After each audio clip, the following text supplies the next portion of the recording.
So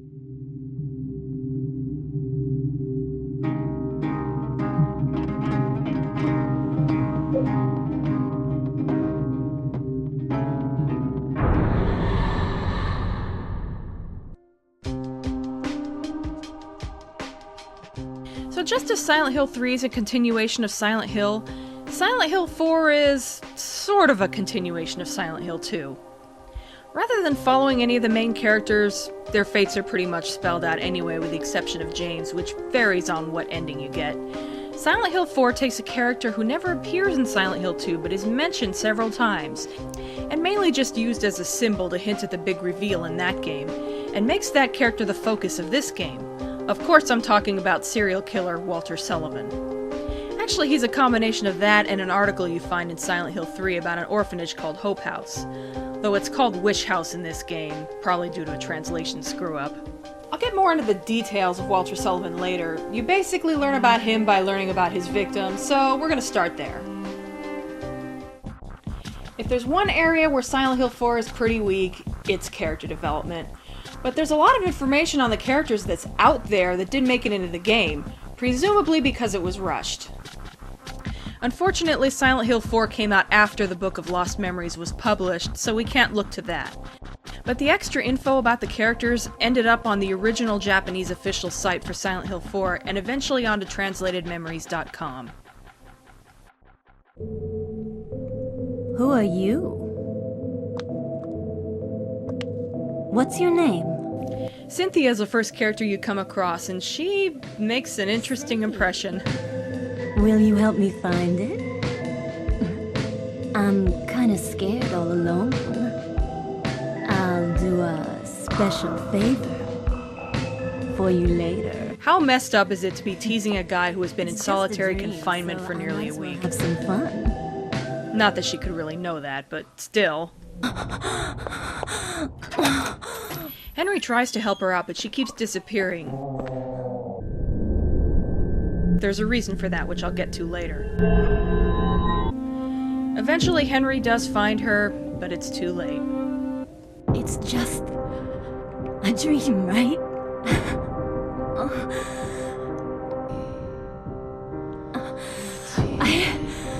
I feel like I'm dying. It's almost funny to think of what a tearjerker this scene is. Okay. It's just a dream. We really don't know anything about these characters, but I guess the scene is just that convincing.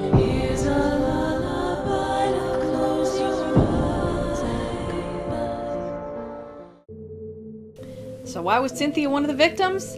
Well, it turns out that Walter had known who she was for a long time. They met when she was 15. She already had a habit of going to nightclubs, by the way. But he'd been stalking her since she was 5. Creepy. Apparently he wasn't too much older than her because he was nervous when talking to her. Not too different from how Henry is, probably. Also, this happened in the subway, which is why this is where she ends up in the game. She basically told Walter that he was repulsive and told him to bug off. Naturally, she was picked to represent temptation because she's such a flirt, to put it nicely. But I'm guessing her giving Walter the brush off had a little something to do with it too. It was partly revenge for that. I don't know if her name refers to anything, but it's clearly ethnic, Cynthia Velasquez, and the first syllable sounds like sin. Could be a coincidence, but I don't think so. That's right. This is just a dream. And a really terrible one, too. I hope I wake up soon. They're just up ahead in that weird building. Operating some kind of crazy religious cult. You meet Jasper in the forest. He's treated with a lot less importance than Cynthia. In fact, when you get close to him, he just starts talking in-game. No cutscene or anything, and every conversation with him is one-sided. Kinda gives you the chills, huh? This stone. I like to think that Henry finds him creepy and or annoying, so he tries to interact with him as little as possible. Can't say I'd blame him. Jasper is pretty off-putting. Door won't open. That nosy guy gave me something really good. I could let you have it, but not for free.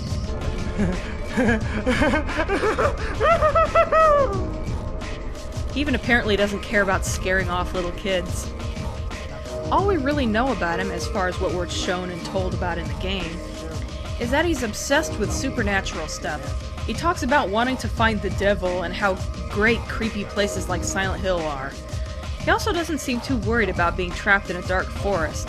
Oh, and check out his shirt. That's Samael, the demon from the first game that Alessa was quote-unquote pregnant with. Oh man, that was awesome. He doesn't really become separated from Henry so much as he and Henry just don't bother trying to stick together at all. But you do eventually find him when a door you'd tried earlier, only to find it locked, is suddenly open a crack and they're screaming. He's on fire! Jasper has what I would consider the second most horrific death in the game. Oh, and for those of you who complain about Henry's lack of reactions, I'll give you this one. Normally I can defend him, and I've got some theories about why Henry acts the way he does, but yeah, walking into a room to find someone on fire and reacting as if the worst part is that you forgot your shades, yeah, I'll give you this one. Jasper doesn't have much of a history with Walter. Basically, he witnessed his two friends, Sign and Bobby, being killed by Walter, and he was spared. It's really too bad that we didn't get to see that in the flashback. Basically, Walter lured all three of them into a secluded area, telling that he'd introduced them to the devil. Out of sight from Jasper, both of his friends were strangled. Walter beckoned Jasper, but he turned and ran. But of course, he only succeeded in delaying the inevitable. I really wish we could have seen all that. It sounds wonderfully disturbing. I wonder what they did here. By the way, I'm guessing the stutter is a symptom of post-traumatic stress. To help with my stutter. No offense, pal. It ain't helping. Jasper has the same last name as serial killer Ed Gein. For no particular reason other than it's a recurring thing in the first 4 games. There's always someone with either the name Ed or Gein. Something big is gonna happen. Finally, it's gonna happen! Get me out. Get me the hell out of here. You meet Andrew DeSalvo in the water prison. There isn't a whole lot of conversation at first because he's too busy begging to be let out of his cell. But once he is let out, you stumble onto an interesting scene. I'm gonna die in here. Make me stay in there, Walter. There's that kid again. Walk away.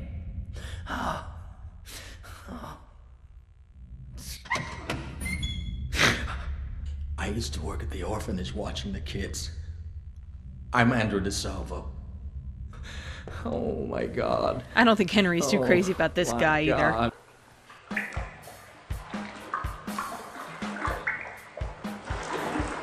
It's just as well, though, because once again, you don't see him again until it's too late.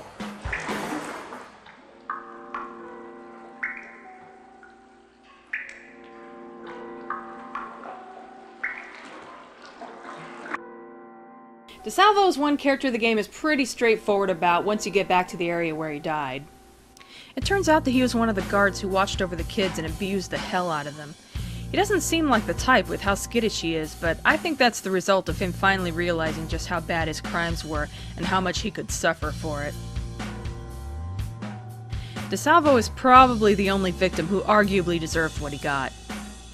Naturally, he symbolizes watchfulness. His name is reminiscent of de Sade, as in Marquis de Sade. Again, it's just a theory, but it's an interesting one, and it does fit with his role. They tried to make it seem like an orphanage, but according to that town's holy scriptures, it was actually the center of their religion. There's something going on in this room. What do you mean? I heard weird noises coming from inside there. Help! Hey, Richard, can you see anything from your window? No. Don't be rude, Toho. Everything looks pretty normal. Next up is Richard Braintree. He lives in the same building as Henry. You can see his apartment through your window, and he even shows up outside the door. But that's about it. Well, I'm gonna go call the super. Not because he's concerned, though. It's because he's a control freak who doesn't like anything unusual going on anywhere near his sanctuary.